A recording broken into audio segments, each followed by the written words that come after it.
Molecular switch, কিছু কিছু intracellular signalling protein আছে যেগুলো হচ্ছে যে মলিকুলার সুইচ হিসেবে কাজ করে। তো কাদেরকে মলিকুলার সুইচ বলা হয়? যে সকল ইন্ট্রাসেলুলার প্রোটিন গুলা হচ্ছে তাদের যে লিগ্যান্ড বাইন্ডিং বা স্টিমুলেশন যেটা হয় সেটার উপরে ভিত্তি করে অ্যাক্টিভ অথবা ইনঅ্যাক্টিভ স্টেটের মধ্যে হচ্ছে পরিবর্তন হইতে পারে বারবার।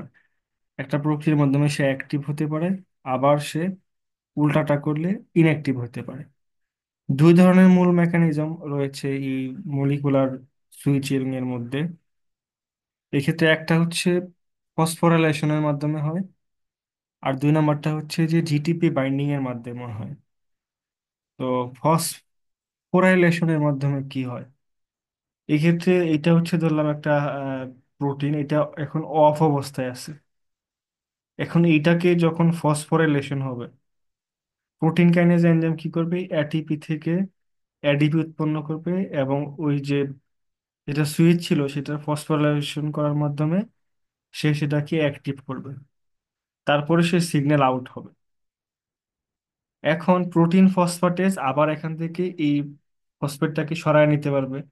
সরায় নিলে কি হবে, সে আবার ইনএক্টিভ অবস্থায় চলে যাবে। তাহলে এইটা এটা হচ্ছে একটা মানে চক্রাকারের মতো চলতেই থাকবে।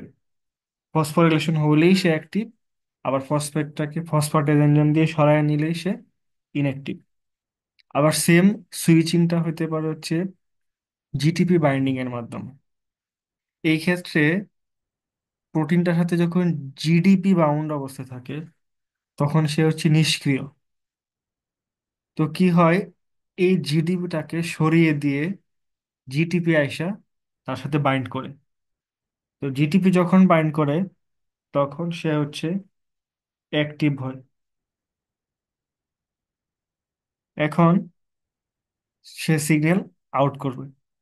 আবার যদি কোনোভাবে এই জিটিপিটাকে হাইড্রোলাইসিস করে ফেলা যায় তখন কি হবে, সেই জিটিপি থেকে আবার জিডিপি বাউন্ড অবস্থায় হবে।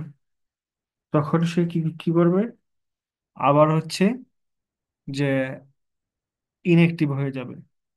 তো এই বিষয়টাই হচ্ছে মূলত মলিকুলার সুইচ।